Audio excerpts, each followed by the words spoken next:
नमस्कार साथियों, डाइट बाड़मेर के इस डिजिटल प्लेटफॉर्म पर आपका स्वागत है। मैं हूं कमल शर्मा राही और आप देख रहे हैं हमारा YouTube channel diet education Barmer, जहां हम आपके लिए लाते हैं हमारे विभिन्न एक्सपर्ट द्वारा तैयार किए गए वीडियो लेसन, जिसे आप कभी भी कहीं भी देख सकते हैं। जी, हम चर्चा कर रहे थे क्लास 9 से 12 के मध्य हिंदी व्याकरण की, और हिंदी व्याकरण में टॉपिक चल रहा था हमारा अलंकार। हमने पिछले सेशंस में अलंकार के बारे में कुछ चर्चा की थी। अलंकार क्या है, कितने प्रकार के होते हैं, मैं सिर्फ 1 मिनट में उसे रिकैप कर लेता हूं। देखिए आप यहाँ पर अलंकार का अर्थ मैंने बताया था, कविता के अंदर भाव और उसके सौंदर्य को बढ़ाने वाले जो तत्व होते हैं उसे अलंकार कहते हैं। आचार्य रामचंद्र शुक्ल की परिभाषा जब मिली थी, उसने कहा था भावों का उत्कर्ष दिखाने वाली वस्तुओं के रूप, गुण और क्रिया को अधिक तीव्र अनुभव करवाने के सहायक तत्व जो है वो अलंकार कहते हैं। मैंने आपको कहा था कि अलंकार वह है जो काव्य की शोभा बढ़ाते हैं। जिस प्रकार से नायिका को गहनों से अलंकृत करते हैं तो उसकी सुंदरता में वृद्धि हो जाती है, ठीक उसी प्रकार से किसी भी काव्य में उसकी रसानुभूति में वृद्धि करने के लिए जिन तत्वों का प्रयोग करते हैं उन्हें अलंकार कहते हैं। फिर हमने अगली टॉपिक में अलंकारों के प्रकार लिए थे, शब्दालंकार, अर्थालंकार और अलंकार।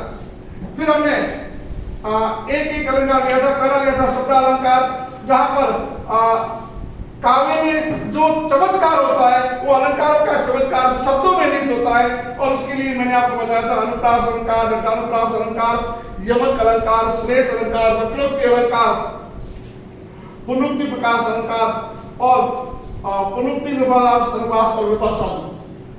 इसके बारे में हमने आगे चर्चा की थी अर्थ अलंकार के बारे में, और अर्थ अलंकार कहा था कि जब अलंकारों का चमत्कार उसके शब्द में न होकर के उसके अर्थ में होता है। और अर्थालंकार के प्रकार बताए थे मैंने, उपमा, रूपक, उपेक्षा, उद्धरण और विरोधाभास। यहाँ तक से हो गया था। फिर हमने उभयालंकार की बात की थी, जहां पर दोनों अलंकार आते हैं, शब्द और अर्थ दोनों अलंकार एक साथ काम आते हैं, वहां पर उभयालंकार होते हैं। हम पिछले सेशंस में इस पर चर्चा कर चुके थे। आज हम शुरू करते हैं अनुप्रास अलंकार। बहुत ध्यान से देखें, ये बहुत ही महत्वपूर्ण अलंकार है। मैंने परिभाषा दी है, जहां आपको उपयुक्त लगता है वहां आप इसका स्क्रीनशॉट लेकर के अपनी कॉपी में इसके नोट्स बना लें। देखिए अनुप्रास, जैसा कि नाम है इसका, यहां वाक्यों में समान शब्दों, ध्यान रखना समान शब्दों, यहां वाक्य में समान शब्दों की आवृत्ति 1 से अधिक बार हो तो वहां अनुप्रास अलंकार कहते हैं। वापस दोहराता हूं मैं एक बार, जहां शब्दों की आवृत्ति 1 से अधिक बार हो। वर्णों की आवृत्ति में स्वरों का समान होना आवश्यक नहीं है, उसके स्वर समान हो यह कोई जरूरी नहीं है, लेकिन यहां ध्यान रखना शब्दों की आवृत्ति होनी चाहिए। वापस देखें, जहां वाक्य में समान शब्दों की आवृत्ति 1 से अधिक बार हो तो वहां पर अनुप्रास अलंकार होता है। फिर स्पष्ट क्या है कि वर्णों की आवृत्ति में स्वरों का समान होना कोई आवश्यक नहीं है। जैसे कि उदाहरण दिया है, चारु चंद्र की चंचल किरणें खेल रही थी जल थल पर। चारु चंद्र चंचल, देखिए च च च, चारु है, चंद्र है, चंचल है, तो इस प्रकार से यह जरूरी नहीं है कि उनके वर्णों के स्वर जो है वो समान हो। अब हमने यहां पर आपको अनुप्रास के भेद लिए, यहां का डायग्राम देख रहे हैं, ये अनुप्रास अलंकार के भेद हैं। छेकानुप्रास, वृत्त्यानुप्रास, श्रुत्यानुप्रास और अंत्यानुप्रास, ये अनुप्रास के अलग अलग भेद हैं। अब एक एक भेद को विस्तार से पढ़ेंगे। यहाँ अनुप्रास अलंकार हमारे लिए बहुत ही महत्वपूर्ण अलंकार है, अतः इतना याद देखें कि समान शब्दों की आवृत्ति 1 से अधिक बार हो। ठीक है, आगे देखते हैं। एक एक को लिया हमने और उनके मैं उदाहरण लिए, थोड़ा ध्यान से देखें। यहाँ पर पहला है छे का अनुप्रांस, जैसा कि इसका नाम है। जहां वाक्य में किसी वर्ण की आवर्ती केवल एक ही बार हो, अर्थात वह वर्ण 2 बार आए, तो वहां छे का अनुप्रास। पिछले में हमने देखा था वर्णों की आवर्ती बार बार होती है, तो यहां देखो जहां वाक्य में किसी वर्ण की आवर्ती केवल एक ही बार हो, अर्थात वह वर्ण 2 बार आए, 2 से अधिक नहीं आना चाहिए। छेकानुप्रास को नोट कर ले वापस अच्छी तरह से। वर्णों की आवर्ती तो होती है अनुप्रास अलंकार में। अनुप्रास अलंकार वो है जहां पर बार बार वर्णों की आवर्ती होती है, लेकिन छेकानुप्रास में एक वर्ण 2 बार आएगा, 2 से अधिक बार नहीं। अपने आप में बिल्कुल स्पष्ट है, नीचे उदाहरण दिया हमने। इस करुण कलित हृदय में विकल रागिनी बजती है। करुण और कलित, क और क अपने आप में स्पष्ट है, इसमें कहीं भी दोबारा किसी भी वर्ण की शुरुआत क से नहीं हो रही है। छेकानुप्रास आप समझ गए होंगे, इसमें उस वर्ण की आवर्ती 2 से अधिक बार नहीं होती है। अर्थ लिख दिया हमने और फिर हमने इसके उद्धरण के माध्यम से इसे समझ लिया। अनुप्रांस अलंकार के जो 4 भाग है, उन 4 भागों को अलग अलग करेंगे। क्या देखें अगला, वृत्त्यानुप्रांस अलंकार। वृत्त्यानुप्रांस जैसा नाम है देखिए इसका, जहां वाक्य में किसी एक या अनेक वर्णों की आवर्ती 1 से अधिक बार हो। वह 1 बार थी, यानी कि 2 बार से अधिक वह वर्ण नहीं आ रहा था छेकानुप्रांस में। वृत्त्यानुप्रांस में वह उससे अधिक बार भी आ सकता है। देखें वापस आप, जहां वाक्य में किसी एक या अनेक वर्णों की आवर्ती 1 से अधिक बार हो, तो वह वृत्त्यानुप्रांस अलंकार होता है।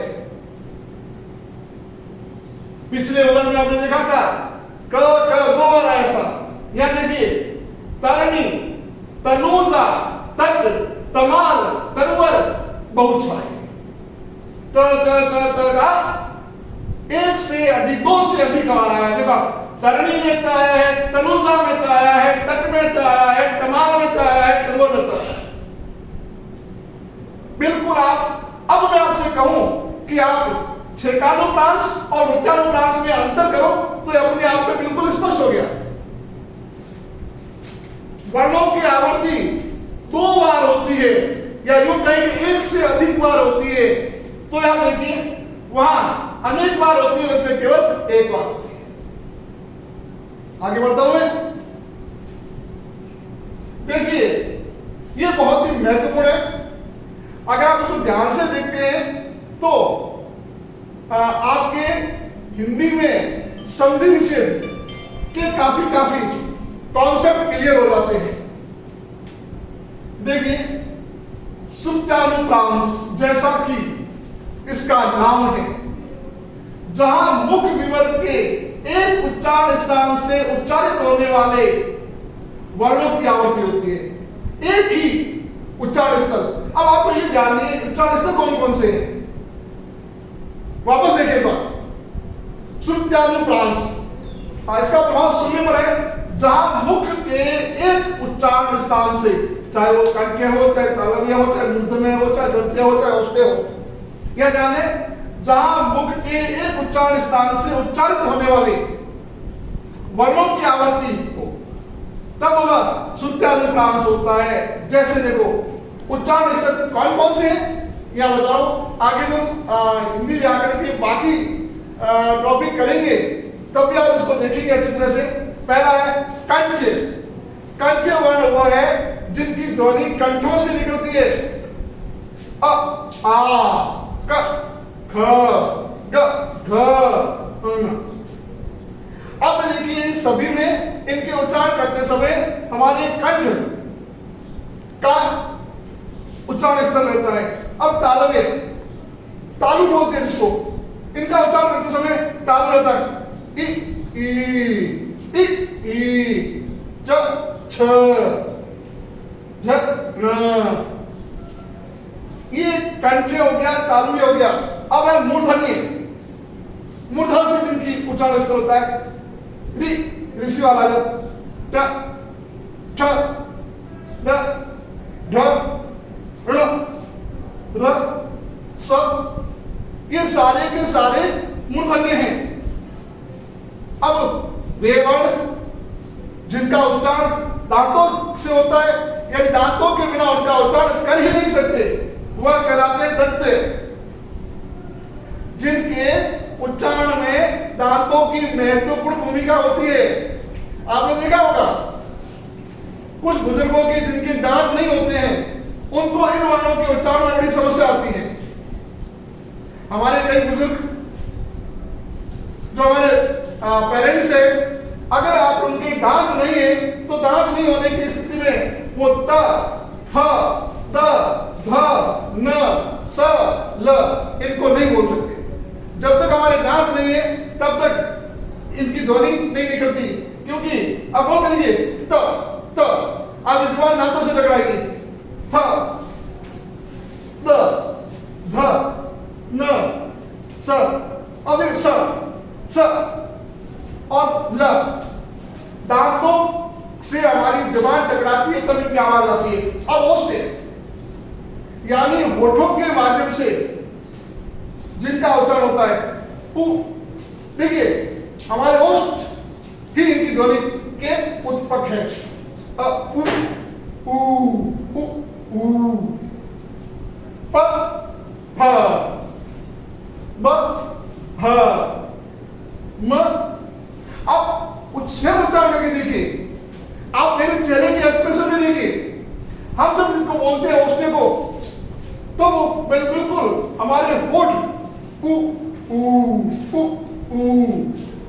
प, फ, ब, भ, म। तो ये सारे के सारे जो उच्चारण स्थल थे जो मैंने बताया, कंठ है, तालव्य, मूर्धन्य, दंत, ओष्ठ। यहां ये ध्यान रखना है, जहां मुख के एक उच्चारण स्थान से उच्चारित होने वाले वर्णों की आवृत्ति हो, एक ही हो, चाहे वो कंठ हो, चाहे वो तालव्य हो, चाहे मूर्धन्य हो, चाहे दंत हो, चाहे ओष्ठ हो। देखिए यहां पे दिनांत था, थे दिन नाथ डूबते, द, द, द, थ, थ। अब देखिए एक ही उच्चारण स्थल से निकलने वाले आ रहे हैं। द तो सारे के दंते हैं, थ है देखिए। तो यहां छेकानुप्रांत अलंकार को मैं शॉर्ट में बताऊं आपको। यहां ये कहना चाहता है कि जिन उच्चारण स्थल से निकलने वाले वर्ण हैं वो एक ही उच्चारण स्थल से निकलने वाले होने चाहिए। और अनुप्रांत अलंकार का यहां हमने 4 भागों को पढ़ा। ध्यान से वापस देखो, मैं एक बार वापस शॉर्ट में रिकैप कर लेता हूं। अलंकार की बात कर रहे थे और हमने यहां अनुप्रांत अलंकार के 4 भाग पढ़े। हम आगामी क्लास में वापस देखेंगे अपने अलंकारों को, इसी को आगे पढ़ाएंगे। तब तक के लिए नमस्कार, विदा, मिलते हैं अगली क्लास में।